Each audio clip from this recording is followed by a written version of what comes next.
안녕하세요. 저는 20대인 아들과 사는 50대 중반의 남성입니다. 항상 여기 사연을 듣기만 했는데 처음 사연을 보내려니 무슨 말을 어떻게 시작해야 할지 한참을 망설이다가 겨우 인사 한마디 적어보네요. 지금부터 제가 들려드릴 이야기는 결코 좋은 이야기는 아니지만 그래도 이 자리를 빌려 용서를 구하고 제가 잘못한 일에 대해 쓴소리도 듣고 싶어서 한자 한자 마음을 담아 글을 써봅니다. 지금은 아들과만 살고 있지만 10년 전까지만 해도 저는 아버지, 어머니, 안사람, 큰딸, 작은 아들, 여동생 이렇게 7명이 함께 살고 있었어요. 저보다 6살이 어렸던 아내는 20대 중반의 어린 나이에 저 하나만 믿고 우리 집에 들어와 부모님을 모시고 살게 되었는데 당시 저는 사업을 키우느라 너무 바빠서 집에 거의 들어오지 못했습니다. 아내는 혼자 시부모님을 모시고 어린 두 아이를 키우고 거기다가 성격이 예민한 여동생의 비위까지 맞추느라 정말 힘들었을 거예요. 하지만 저는 밖에서 일하느라 바쁘다는 이유로 아내의 답답하고 멍들었을 그 속을 제대로 헤아려 주지 못했습니다. 사실 저희 부모님은 뼛속까지 유교 사상이 각인된 분이세요. 글로 쓰자면 한도 끝도 없이 길어질 것 같아서 굳이 언급은 하지 않겠지만 여기 사연에 나오시는 못된 시부모님의 모든 모습을 다 가진 분이라고 생각하시면 될 것 같습니다. 이런 분을 어린 나이에 모시고 살던 아내는 점점 지치고 힘들어했고 저는 그런 아내를 마음으로는 안쓰러워했지만 제가 장남이니 분가는 생각하지도 않고 평생 부모님을 모시고 살아야 한다고만 생각했어요. 그래서 힘들어하는 어린 아내에게 조금 더 강해지라고 질책했고 부모님 앞에서는 부모님보다 더 아내에게 뭐라고 했습니다. 지금 생각해보면 부부는 동등한 관계인데 저는 항상 아내를 가르치려고 했고 아내를 저보다 아랫사람으로 생각했어요. 제 부모님과 제가 아내에게 크게 뭐라고 했을 때마다 어린 큰딸이 와서 우리 엄마한테 뭐라 하지 말라고 했지만 그러면 큰딸은 저희 어머니한테 어린 계집년이 어른한테 눈 똑바로 뜨고 말대꾸한다며 호되게 혼났고 이런 일이 반복되다 보니 아이들도 아내의 편에 설 수 없었습니다. 이렇게 집에 아무도 자신의 편이 없었고 항상 혼자 소갈이만 했던 아내는 유난히 햇살 좋았던 날 스스로 목숨을 끊어버렸어요. 당시 회사에 있던 저는 아내의 소식을 듣고 그동안 아무것도 하지 않았던 저 자신을 자책하며 바로 아내의 장례식장으로 달려갔습니다. 장례식장에는 저의 부모님과 장모님이 와 계셨어요. 장인어른은 우리가 결혼하기 전에 돌아가셨고 자식이라고는 아내 하나뿐이셨던 장모님은 자신보다 먼저 간 딸의 영정사진 앞에서 목 놓아 울고 계셨습니다.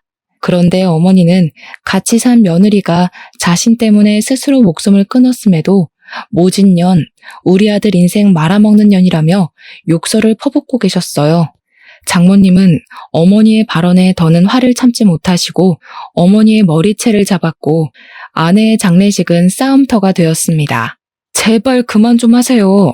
도대체 제 아내가 아버지 어머니한테 무슨 죄를 저질렀다고 그렇게 살아서도 죽어서도 못 괴롭혀서 안달이에요? 솔직히 저도 그렇고 아버지, 어머니 그리고 정아까지 그 누구도 시연이한테 뭐라고 할 자격 있는 사람 없어요. 우리가 시연이를 죽였어요. 우리가 죽였다고요. 이놈이 무슨 썩어 빠진 소리라고 앉아있어. 시연이 저 년이 우리 집 말아먹으려고 결혼한 게 분명해. 에이, 재수없는 붙은 년. 너도 저딴 재수없는 년 잊어버리고 새로운 여자 만나서 얼른 재혼해. 내가 이 나이 먹고 며느리년 장례식을 치르는 게 말이나 되니? 너는 며느리 장례식을 치르는 이 애미가 불쌍하지도 않아? 사돈, 진짜 너무하시네요. 어떻게 사람이 돼서 그래요? 우리 시연이 결혼 전에는 정말 밝고 명랑한 아이였어요. 그런데 그 집 들어가서 살면서 이렇게 된 거잖아요. 얼마나 애를 쥐잡듯이 잡았으면 자식도 있는 애가 제 목숨을 스스로 끊었겠어요. 그리고 정서방, 자네는 그 어린아이를 데리고 살겠다고 갔으면 자네가 알아서 잘 지켜줬어야지. 어떻게 애가 이 지경이 되도록 모른 척 할 수가 있는가? 어떻게 세상에 하나뿐인 내 딸을 죽일 수가 있어? 어떻게? 장모님은 딸의 죽음 앞에 절규하셨고, 어머니는 딸을 잃은 장모님 앞에서도 아주 당당하셨고, 오히려 제 아내가 재수 없다며 욕했습니다. 그 모습을 보며 아무리 저를 낳아주고 길러준 어머니이지만 이런 어머니와 우리 아이들이 함께 살면 평생 불행할 것이라는 확신이 들었어요. 제 아내는 비록 제가 어리석어 지켜주지 못했지만 우리 아이들은 어머니로부터 지켜내고 항상 저에게 진심으로 따뜻하게 대해주셨던 장모님의 아들로 살겠다고 다짐했습니다. 그래서 저는 아내의 장례식이 끝나자마자 장모님 집 근처로 저와 두 아이가 함께 살 집을 찾아다녔어요. 마침 장모님이 살고 계시는 아파트 단지에 저와 아이들이 같이 살만하고 저렴하게 나온 매물이 있어서 바로 계약하고 저는 집에 들어와 아이들과 제 짐을 챙겼습니다. 갑자기 들어와 짐을 챙기는 제게 부모님이 어디 여행이라도 가냐고 물으시길래 이제부터 부모님을 모시지 않고 연락도 끊고 나가 살겠다고 했습니다. 부모님은 매우 당황하셨어요. 어머니는 저를 말리시며 며느리도 죽은 마당에 누가 이 집에서 밥을 차리고 살림을 꾸려나가냐고 하며 허튼 소리 말고 빨리 재혼할 여자나 찾으라고 하셨습니다. 며느리가 자신 때문에 죽었는데 슬퍼하거나 죄책감을 느끼기는커녕 바로 일 시키고 부려먹을 새로운 며느리를 찾는 어머니의 모습을 보니 그동안 제 앞에서 웃어주시던 그 어머니가 맞나 싶었어요. 저는 더는 싸울 가치도 느끼지 못하고 어머니를 뿌리치고 그 집을 나가버렸습니다. 아이들에게는 학교 끝나면 할머니 집으로 가지 말고 새로운 집 주소를 알려주며 이곳으로 오라고 했어요. 그날 저녁 학교를 마치고 집에 온 아이들에게 이제부터 여기서 우리끼리 산다고 말했습니다. 그러자 큰딸이 제게 소 잃고 외양간 고친다더니 엄마도 돌아가신 마당에 인제 와서 이렇게 나와서 살면 무슨 소용이 있냐고 했어요.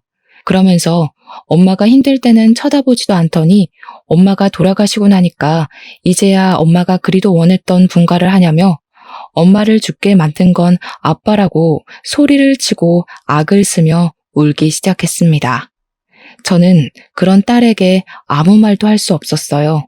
딸의 말은 제가 반박할 수 없을 정도로 완벽히 맞는 말이었으니까요. 그 뒤로도 딸은 제게 원망의 말을 퍼부었고 딸의 말 한마디 한마디가 제 가슴을 날카롭게 후벼 팠습니다. 저는 그런 딸에게 아빠가 엄마를 지켜주지 못해서 미안하다고 앞으로 너희들은 지옥 불구덩이 속에서라도 반드시 지킬 것이라고 했어요.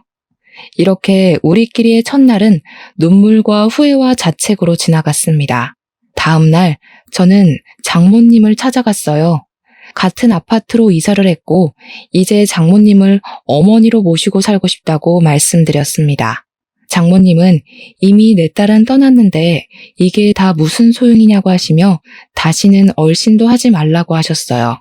하지만 저는 다음 날에도 그 다음 날에도 계속 장모님께 찾아갔습니다. 그렇게 한 석 달이나 지났으려나요? 제 얼굴만 보면 화를 내시던 장모님이 그날은 제게 저녁은 먹었냐며 밥을 차려주셨습니다.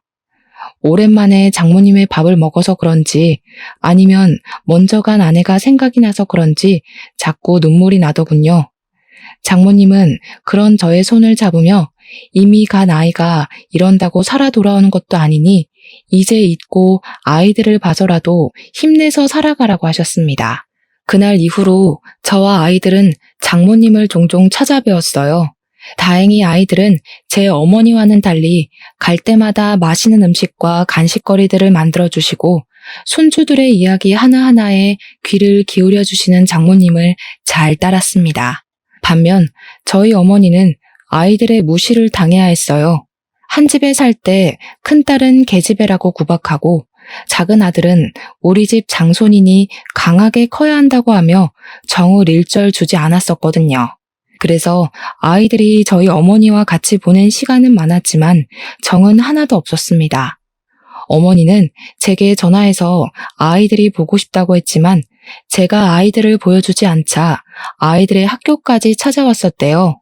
하지만 아이들은 어머니를 철저히 무시했고 어머니의 전화도 아예 수신 차단을 해놨습니다. 이렇게 장모님과는 가까이 지내고 어머니와는 연을 끊은 채 아이들도 저도 그럭저럭 살고 있었어요. 아니, 겉으로는 그럭저럭 좋아 보였을지 몰라도 속은 썩어 문드러져 있었습니다. 특히 큰딸은 어릴 때부터 엄마와 결혼한다고 말하고 다닐 정도로 아내를 엄청 사랑했던 아이였어요. 큰딸에게 엄마는 단순한 엄마가 아닌 하늘이고 우주 같은 존재였죠. 그런 존재가 한순간에 사라져서인지 큰딸은 여전히 많이 힘들고 위태로워 보였습니다. 저와는 말도 하려 하지 않았고 집에서도 방문을 닫고 혼자서만 지내려고 했어요. 제가 먼저 다가가려고 해도 밀쳐내기만 하니 뭐 어찌할 도리가 없었습니다. 지금 큰딸의 눈에는 제가 자신의 하늘을 무너뜨린 역적이고 죄인일 뿐이니까요. 그래도 당시 초등학생인 작은 아들이 제 옆에서 저를 항상 위로해주고 챙겨주어서 참 고마웠네요. 그렇게 시간이 흘러 어느덧 큰딸이 중학교를 졸업하고 고등학교에 입학했습니다. 저는 앞으로 큰딸을 대학교도 보내고 시집도 보내려면 돈을 더 많이 벌어야겠다는 생각에 사업을 더 확장시켰고 주말에도 계속 일했어요. 그리고 제가 집에 없는 시간에 장모님께서 우리 집에 오셔서 아이들의 밥을 챙겨주셨고 아이들의 엄마가 되어주셨습니다. 장모님의 도움을 받아서인지 저의 사업은 점점 더 잘 되었고 1년 후에는 적지 않은 돈을 모을 수 있게 되었어요. 이렇게만 계속 간다면 나중에 큰딸을 시집 보낼 때 부족하지 않게 보낼 수 있다고 생각하며 혼자 아주 많이 뿌듯해했습니다. 그러던 어느 날 회사에 있는데 장모님한테 전화가 왔는데 큰딸이 뭔가 이상하다는 거예요. 무슨 말씀이시냐고 했더니 큰딸의 머리카락이나 입었던 옷에서 자꾸 담배 냄새가 나는 것 같고 분명히 독서실 다녀왔다고 했는데 술을 마시고 오는 것 같다는 것입니다. 게다가 우연히 핸드폰을 보게 되었는데 친구와 나눈 대화에는 심한 욕설이 엄청 많았다고 해요. 아무래도 질이 나쁜 친구를 사귄 것 같다면서 걱정이 된다고 하셨습니다. 원래 큰딸은 중학교 때까지만 해도 전교에서 5손가락 안에 들 정도로 엄청난 모범생이었고 욕은커녕 말도 항상 예쁘게 하는 아이였어요. 중학교 때 담임 선생님도 큰딸은 이대로만 잘한다면 크게 성공할 것이라고 했습니다. 그랬던 큰딸이 술, 담배를 하고 욕설을 한다니 믿어지지 않았어요. 저는 큰딸을 어찌해야 좋을지 몰라 중학생 딸을 키우고 있는 사무실 여자 과장에게 물어보니 여자아이들은 남자아이들과 달라서 크게 혼내면 안 되고 진솔한 대화를 해야 한다고 했습니다.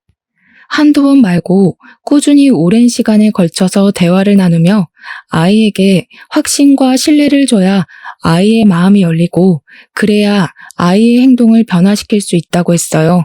그 말을 듣고 저는 아이들과 외식을 하며 이야기를 나눠보기로 했습니다. 작은 아들에게 연락하니 아들은 당연히 좋다고 했지만 큰딸은 독서실 가서 공부해야 한다고 안 된다고 했어요. 저는 그래도 큰딸에게 오늘 하루만 가족끼리 시간을 보내자고 하며 나오라고 부탁했고 큰딸은 제 말에 노력해보겠다고 했습니다. 그날 저녁 저는 회사 업무를 일찍 마치고 아이들과 만나기로 약속한 음식점으로 갔어요. 작은 아들은 외식할 생각에 신나서 나왔지만 큰딸은 시간이 지나도 오지 않았습니다. 전화해도 받지 않았고 문자를 해도 답이 없었어요. 작은 아들이 너무 배고파해서 음식을 먼저 시켜서 둘이 먹기 시작하는데 큰딸한테 문자가 왔습니다. 오늘 공부해야 하니 못 갈 것 같다고요. 원래는 큰딸의 속마음을 들어보려고 만든 자리였는데 결국 큰딸은 얼굴도 보지 못했습니다. 그날은 공부할 것이 많다며 큰딸이 밤늦게 들어왔고 그 시간에라도 이야기를 해보려 했지만 자신의 방문을 닫고 들어가 버렸어요. 저는 방문을 두드리며 잠깐 할 말 있다고 했으나 큰딸은 피곤하고 머리 아프다며 저의 대화를 피하려고만 했습니다. 굳게 닫힌 딸의 방문이 꼭 딸아이의 마음 같아 너무 서글펐고 아내가 너무 보고 싶었어요. 제가 아내에게 조금만 신경을 써줬다면 딸이 이러지는 않았을 것 같다는 생각에 지난날에 제가 너무 한심스럽고 미웠습니다. 다음 날 저는 평소처럼 새벽부터 일어나 회사에 가서 일하고 있었어요. 점심시간이 조금 안 된 시각에 한창 바쁘게 일하고 있는데 큰딸 담임 선생님한테 전화가 왔습니다. 큰딸이 학교에서 담배를 피웠다는 거예요. 그리고 여러 가지 문제로 상담을 해야 할 것 같은데 한번 학교에 오실 수 있냐고 했습니다. 저는 선생님만 괜찮으시다면 지금 당장이라도 가겠다고 했어요. 선생님은 그럼 오후 3시에는 수업이 없으니 그때 오라고 하셨습니다. 오후 3시. 큰딸의 담임 선생님을 만나서 교무실로 찾아갔어요. 담임 선생님은 저에게 조심스럽게 중학교 때 어머니가 돌아가셨다고 알고 있는데 맞는지 물어보셨습니다. 맞다고 하니 어머니의 죽음으로 아이가 큰 상처를 입었는지 영 마음을 못 잡고 방황하려는 모습이 보인다고 했어요. 그리고 학교에서 담배를 피우기도 하고 가끔 등교할 때 보면 술을 먹고 오는지 술 냄새가 확 날 때도 있는데 혹시 모르셨냐고 하셨습니다. 사실 돈 버느라 바빠서 아이가 술, 담배 하는 것도 몰랐다고 했는데 이 말을 하는 저 자신이 너무 미련해 보였어요. 나 때문에 아내가 죽었는데 또 나 때문에 딸이 망가지는 것 같았고 이런 것도 가장이고 아빠인가 싶었습니다. 제가 눈물을 보이자 선생님은 휴지를 건네주시며 부모님의 죽음이 아이에게는 큰 상처로 다가와 방황하기도 하니 너무 자책하지 말라고 하셨어요. 그러면서 큰딸이 중학교 때는 공부를 참 잘했고 성실했으니 곧 돌아올 것이긴 하지만 집에서 아이와 진솔한 대화를 하고 아이의 마음을 잘 보듬어주고 잘 챙겨주라고 신신당부를 하셨습니다. 그날 저는 바로 집에 와서 딸아이의 책상에 앉아 마음을 담은 편지를 썼어요. 저와는 말을 하려고 하지 않으니 글이라도 쓰면 저의 진심을 알아줄까 싶은 생각에 초등학교 이후로는 써보지 않은 편지를 썼습니다. 엄마 일에 대한 사과부터 시작해서 네가 망가지는 것을 원하지 않으니 우리 앞으로 잘 살아보자고 썼어요. 그날 밤 딸아이는 집에 와서 언제나 그랬듯 방문을 닫고 방에 들어갔습니다. 한동안 조용한 것을 보니 큰딸이 제가 쓴 편지를 읽어보는 듯 했어요. 편지를 읽은 딸아이가 무슨 말을 하든 답으로 편지를 쓰든 할 것으로 기대했는데 그날도 다음 날도 다다음 날도 딸의 답은 없었습니다. 힘이 빠지기는 했지만 사무실 여자 과장이 아이의 마음을 돌리기까지 시간이 오래 걸린다고 했으니 그 시간의 힘을 믿어보기로 하고 저는 다음 날도 다다음 날도 답장이 없는 편지를 매일 썼어요.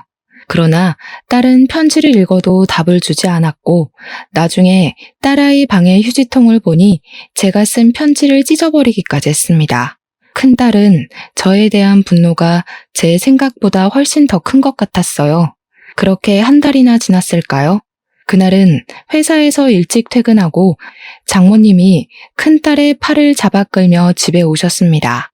장모님, 무슨 일이세요? 우리 미나가 무슨 잘못이라도 했나요? 자네 도대체 미나를 보는 건가 마는 건가? 아니 세상에 미나가 밖에서 뭘 하고 있었는지 알아?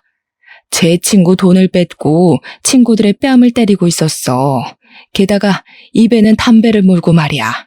나는 뉴스에서 나오는 학교 폭력 같은 내용 다 다른 세상의 이야기인 줄 알았어. 그 가해자들은 도대체 어떤 집구석에서 자랐길래 저렇게 행동하나 했는데 세상에 그 집구석이 우리 집구석일 줄 꿈에도 몰랐네. 그 가해자가 내 손녀 딸일 줄 정말 상상도 못했다고. 미나야, 할머니 말이 다 사실이야? 네가 정말 친구 돈 빼앗고 뺨 때리고 담배 피우고 있었어? 어? 대답해. 큰딸은 사실을 확인하려는 제게 대답 대신 욕설을 하고 자신의 방으로 들어가려고 했습니다. 솔직히 그동안 큰딸이 술과 담배를 하는 것은 알고 있었고 고등학생이 술, 담배를 하는 것은 안 되는 것이라는 것도 알지만 그래도 남에게 피해를 주는 행동은 아니라는 생각에 어르고 달래면 언젠가는 예전 모습으로 돌아올 것으로 생각했어요. 그런데 단순한 술, 담배가 아니라 다른 친구를 때리고 협박까지 한다고 하니 더는 기다리고 보고만 있으면 안 될 것 같았습니다. 저는 방에 들어가려는 큰딸을 붙잡아 앞에 앉혀놓고 생전 처음으로 크게 혼냈어요. 그러나 큰딸은 그래도 자신의 잘못을 인정하지 않았습니다. 아빠는 뭘 잘했다고 나한테 큰 소리야? 그깟 편지 몇 장 쓰면 용서가 될 것 같아? 하늘에 있는 우리 엄마가 살아 돌아오기는 하냐고. 아빠가 엄마 죽인 것처럼 나도 어디 한번 그렇게 해봐. 나도 어디 한번 죽여보라고. 그래, 네 엄마 그렇게 된 건 다 내 잘못이야. 그건 인정해. 그런데 아무리 그래도 네가 다른 친구들 돈 뺏고 뺨 때리고 한 것은 잘못한 일이야. 이건 네가 벌 받고 그 친구들에게 사과할 일이라고. 내가 보고 배운 게 이런 것뿐인 걸 어떡해? 아빠가 그놈의 회사 키운다고 밖에 나가 있을 동안 우리 엄마는 맨날 아빠의 그 잘난 엄마한테 뺨 맞고 욕먹었어. 나는 아빠의 엄마라는 사람한테 그런 것만 보고 배웠다고. 그러니까 내가 이렇게 된 것은 다 아빠 때문이야. 엄마가 아빠만 만나지 않았어도 이런 일은 없었을 거 아니야. 차라리 엄마를 죽인 것처럼 나도 죽여줘. 하늘에서 엄마랑 같이 살 테니까 죽여달라고. 큰딸은 제가 자신의 아빠인 것을 원망하며 자신을 죽여달라고까지 했습니다.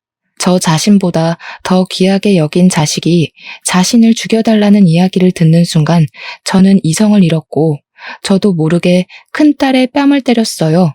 아무도 예상치 못했던 저의 행동에 순간 정적이 흘렀습니다. 큰딸 역시 저한테 뺨을 맞았다는 것이 믿기지 않은지 뺨을 붙잡고 원망과 당황스러운 눈빛으로 저를 노려보고 있었어요. 장모님은 큰딸을 감싸 안으며 어떻게 딸 자식의 뺨을 때릴 수가 있냐고 하며 저를 혼내셨습니다.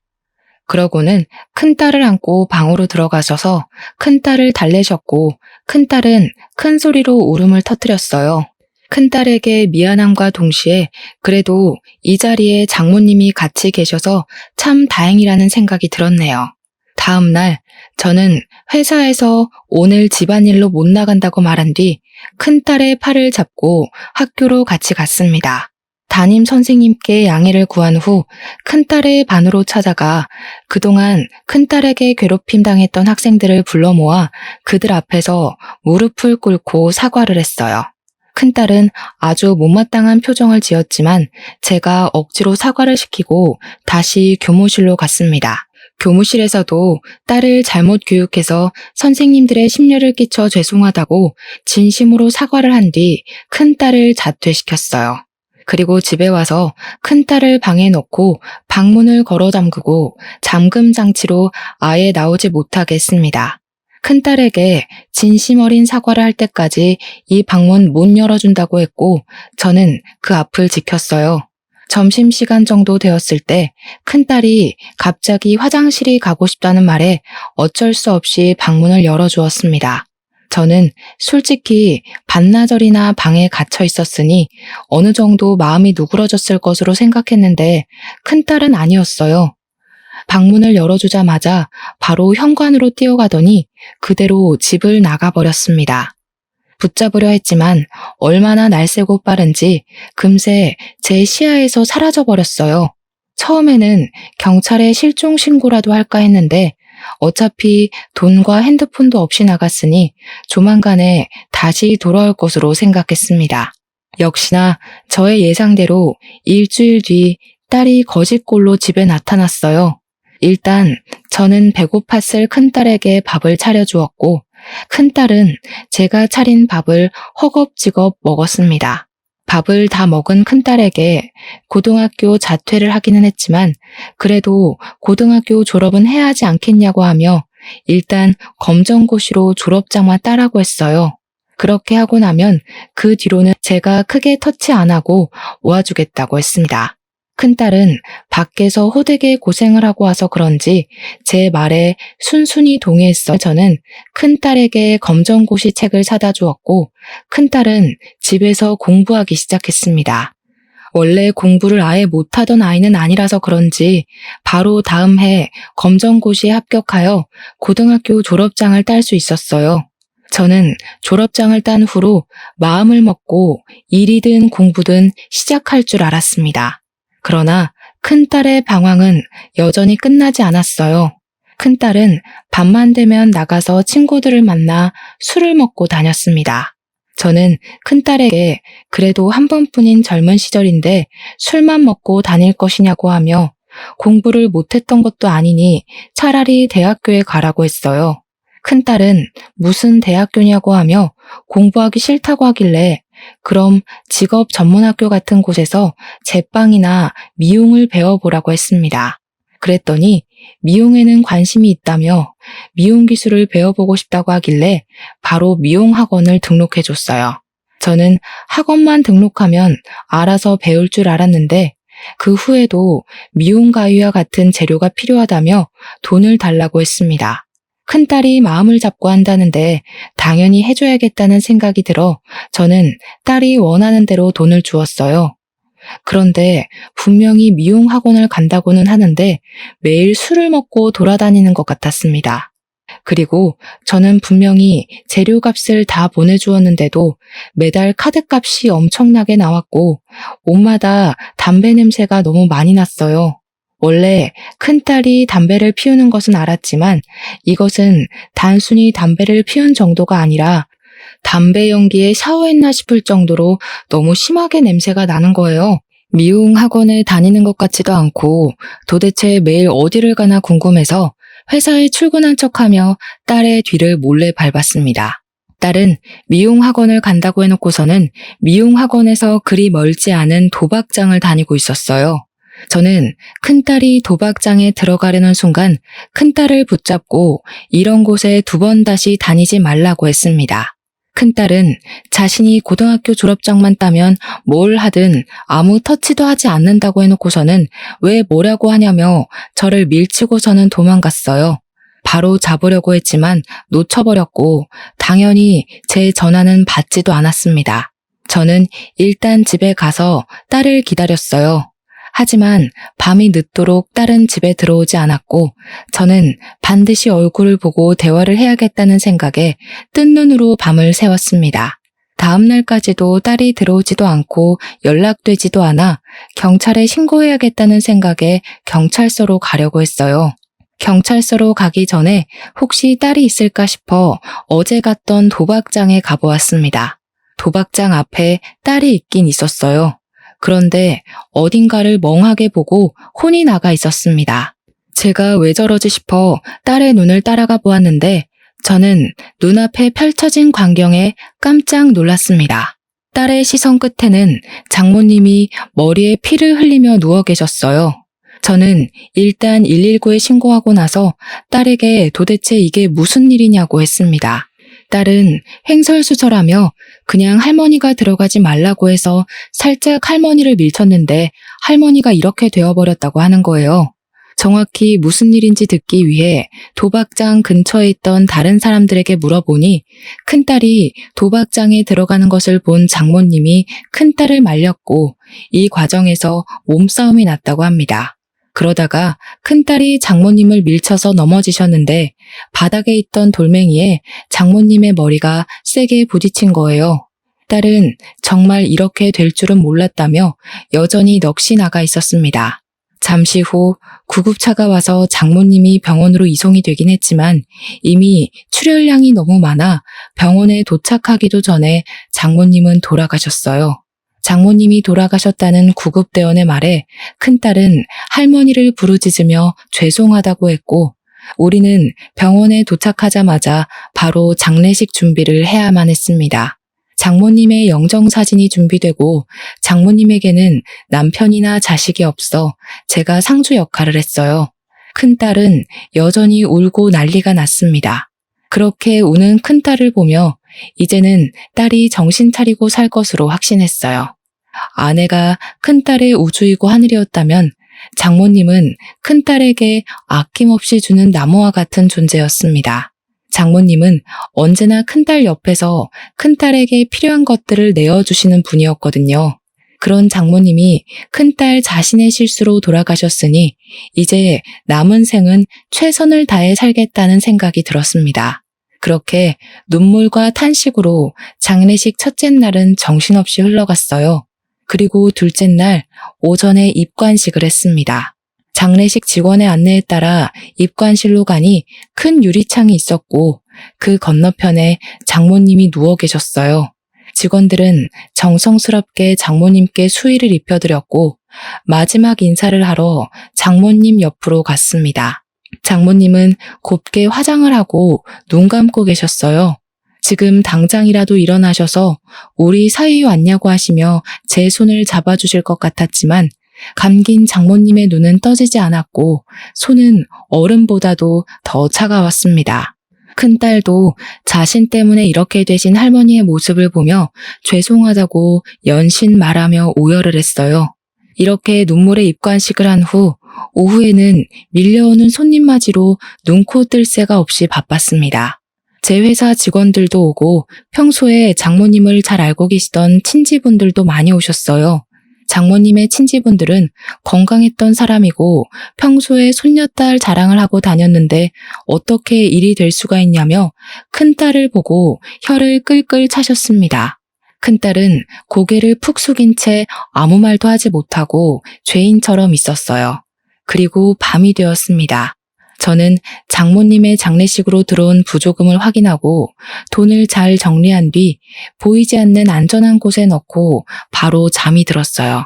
장례식 마지막 날은 발인 날이라 새벽부터 일어나서 정신없이 준비했는데 큰딸이 보이지 않았습니다.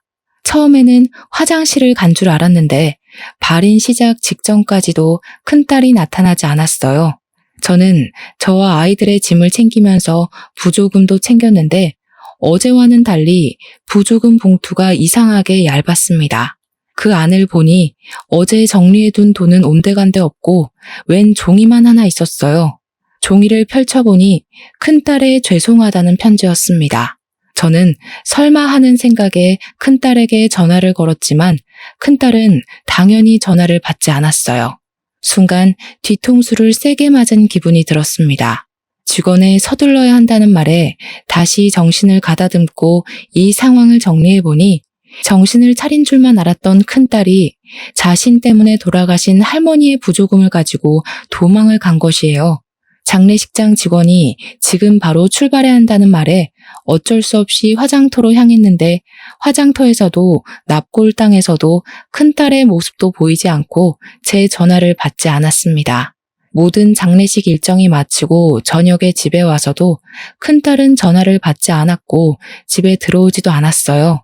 저는 큰딸에게 돈은 다 가져가도 상관없으니 그냥 집에만 들어오라고 문자를 보냈지만 아무 답이 없었습니다. 그래도 고등학생 때처럼 언젠간 돌아오겠지라는 마음으로 기다렸는데 한 달이 지나도 큰딸의 연락은 오지 않았어요. 그렇게 한 달 후 저는 이제 큰딸을 제 자식으로 생각하지 않기로 했습니다. 저는 최선을 다해서 큰딸의 마음을 돌리려고 했는데 큰딸이 저의 마음을 받아주지 않고 오히려 페루나 같은 일만 저지르고 다니니 더는 참을 수가 없었어요. 그래서 이제 고등학생이 된 작은 아들에게 누나가 저지른 일을 이야기했습니다. 사실 그동안 큰딸의 잘못을 작은 아들에게 한 번도 말하지 않았어요.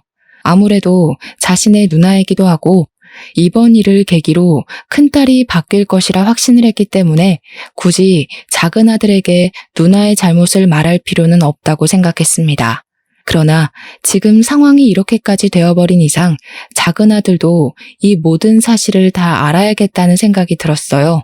작은 아들에게 그동안 있던 모든 이야기를 하니 어떻게 누나가 그럴 수 있냐며 누나를 신고하자고 했습니다. 저는 그런 작은 아들에게 그깟 얼마 되지 않은 돈을 인간도 아닌 사람에게 받아서 뭐 할 것이냐고 하며 이제 아예 누나 없는 셈치라고 했어요. 그리고 저는 집에 있던 큰딸 사진들을 다 찢어 없애버렸습니다. 아무리 엄마를 잃은 슬픔이 커도 정도껏 해야지 자신 때문에 돌아가신 할머니의 부조금을 들고 달아난 자식을 더는 제 자식으로 두고 볼 수는 없었어요. 이제 그 몇 푼 안 되는 부조금을 가지고 간 딸이 죽든 말든 저는 쓰지 않으리라 다짐했고 작은 아들 역시 저의 생각에 동의했습니다. 그 뒤로 우리는 처음부터 큰딸이라는 존재는 없던 것처럼 둘이 서로 의지하며 살았어요. 그 뒤로 제 작은 아들은 제가 아무것도 신경을 써주지 못해도 알아서 공부해서 전교 1등까지 했습니다. 게다가 제가 일이 늦게 끝나 피곤할 때는 작은 아들은 저를 위해 술 안주거리를 만들어주고 가끔은 집안일도 도와주는 기특하고 속이 깊은 아이예요. 제가 그동안 큰딸로 인해 받은 상처를 작은 아들에게 치유받았고 아무리 살기 힘들어도 작은 아들 덕분에 많이 웃고 살았답니다. 그렇게 몇 년이 흘렀어요. 아들은 어느덧 고등학교를 졸업하고 서울에 있는 꽤 유명한 대학교에 전액 장학금을 받고 입학했습니다. 대학교 입학식 날 이제 자신이 열심히 공부도 하고 돈도 벌어서 저를 호강시키겠다고 하는데 혼자 자란 아들이 기특하기도 하고 안쓰럽기도 해서 괜히 울컥하더라고요. 하늘에 있는 제 아내가 이렇게 듬직하게 잘 자란 아들을 보면 얼마나 뿌듯할까 싶었습니다. 제가 하던 사업 역시 잘 되어서 지방에 지점까지 생겼고 저는 바쁘지만 소소한 행복이 있는 날들을 살고 있었어요. 지금 생각하면 사실 완전히 행복하다고 볼 수는 없었습니다. 물론 예전보다는 행복했지만 여전히 큰딸의 행방을 알지 못해 답답했고 매일 밤 딸에 대한 걱정과 아내를 지키지 못한 죄책감 때문에 눈물을 흘리며 잠들곤 했어요. 아들에게도 내색은 하지 않았지만 단 하루도 딸 생각을 하지 않은 적이 없었습니다. 그러던 어느 날 회사로 경찰들이 찾아와서 제게 혹시 정민아 씨를 아느냐고 물었어요. 저는 제 딸이기는 하지만 몇 년 동안 연락이 안 되고 있다고 했습니다. 경찰이 하는 말이 딸이 회사 돈 1억 3천만 원 정도를 횡령해서 수배령이 내려졌다고 했어요. 경찰에게 자세한 내막을 알아보니 딸이 장모님의 부조금을 들고 도망친 후 여기저기 떠돌며 다니다가 돈이 떨어져 중소기업의 경리로 취업을 했다고 합니다. 그곳에서 4년 정도에 걸쳐 회사 돈을 조금씩 자신의 통장으로 몰래 이체를 했다고 해요. 이렇게 해서 그동안 횡령한 돈이 무려 1억 3천만 원이었습니다. 나중에 알게 된 사장님은 딸을 신고했고 딸은 그 뒤로 자취를 감춰버렸대요. 저는 일단 경찰에게 혹시라도 연락되거나 집에 찾아오면 바로 신고하겠다고 했습니다. 그리고 며칠 후 작은 아들은 시험 기간이라 학교 도서관에서 밤새운다고 해서 저 혼자 집에 있었어요. 그날따라 피곤해서 일찍 잠자리에 들었는데 새벽쯤 우리 집 문을 두드리는 소리가 들렸습니다. 잠에서 깨서 앉아있는데 밖이 조용하길래 잠결에 잘못 들었나 싶어 다시 자려던 순간 누군가 또 문을 두드렸어요. 저는 현관으로 나가 누구냐고 물으니 웬 여자 목소리가 들렸습니다. 혹시나 하는 생각에 문을 열어보니 딸이었어요. 저는 일단 딸에게 집으로 들어오라고 했습니다. 집안 불을 켜고 몇 년 만에 딸의 모습을 봤는데 정말 꼴이 말이 아니었어요. 얼굴은 해골이나 마찬가지일 정도로 바짝 마르고 며칠을 못 씻었는지 얼굴이 새까맸습니다. 옷도 다 해지고 찢어졌고 신발도 한쪽은 신고 한쪽은 없었어요. 그동안 어떻게 살았는지 물어보고 싶었으나 너무 배고파서 힘이 없다는 말에 일단 밥을 차려주었습니다. 큰딸은 고등학교 때처럼 제가 차려준 밥을 허겁지겁 먹었어요. 밥을 다 먹은 딸에게 일단 가서 씻고 오라고 하며 보일러를 틀어주었습니다. 그리고 저는 딸이 씻을 동안 경찰에 신고했어요. 업무상 횡령 혐의로 지명 수배 중인 정민아, 우리 집에 있다고 말입니다. 딸이 씻고 나오니 경찰이 신고받고 왔다고 문을 두드렸어요. 뭐야, 아빠가 날 신고한 거야? 어떻게 그럴 수 있어? 나는 그래도 아빠가 날 지켜줄 줄 알았어. 그래서 믿고 여기 온 건데 어떻게 딸을 잡아가라고 신고할 수 있냐고. 언제까지 이렇게 나쁜 짓 하고 정신 못 차리고 다닐래? 벌써 너희 엄마 죽은 지 10년이 다 돼가. 이제 사람답게 살 때 되지 않았어? 제발 이제 그만 방황해. 하늘에 있는 엄마가 너의 이런 모습 보면 좋아하겠어? 엄마 돌아가시고 나서 아빠가 지옥 불구덩이 속에서라도 나를 반드시 지킬 거라며. 이게 날 지켜주는 거야? 어떻게 아빠가 딸한테 그래? 어떻게 날 감옥이라는 불구덩이에 밀어넣을 수가 있냐고. 네가 지금 이렇게 사는 거, 그게 바로 지옥 불구덩이야. 나는 이제 너의 아빠로서 네가 스스로 만든 이 지옥 불구덩이에서 너를 꺼내야겠다. 너를 감옥에 보내는 나는 어디 속이 편할 줄 아니? 네가 그렇게 도망간 이후로 하루도 빠짐없이 너 생각했어. 부디 이상한 곳에 가지 않고 안전한 곳에서 잘 살아있기를 빌고 또 빌었단 말이야. 그런데 너는 여전히 정신 못 차리고 회사 돈을 횡령해? 이미 수배령까지 떨어진 마당에 이렇게 도망다니면 네가 편히 살 수 있을 것 같아? 이제 네가 스스로 만든 그 지옥 불구덩이에서 나와서 죗값 다 받고 나서 마음 편히 행복하게 살아. 제발 부탁이다.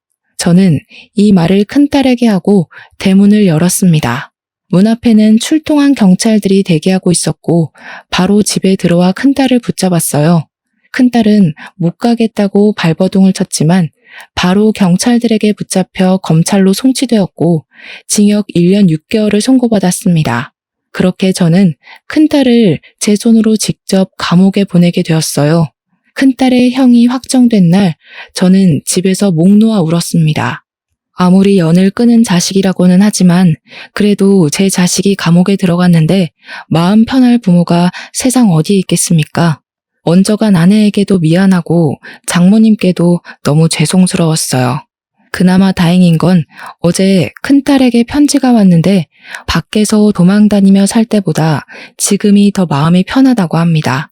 그러면서 큰딸은 감옥에서 나오면 이제 정신 차리고 아버지와 함께 열심히 산다고 하는데 눈물을 머금고 큰딸을 감옥에 보낸 것이 잘된 일이라는 생각이 들어요.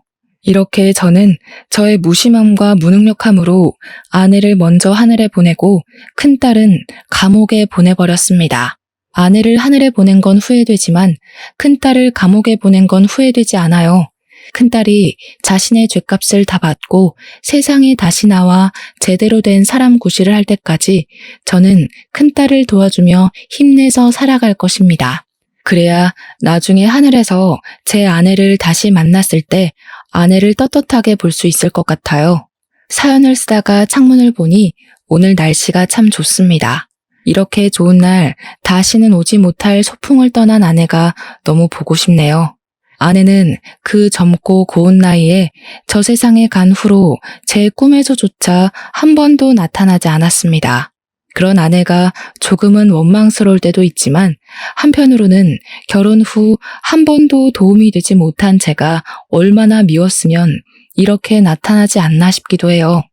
오늘 이 사연을 통해 지켜주지 못한 저의 마지막 사랑인 아내에게 진심으로 사과하고 싶습니다.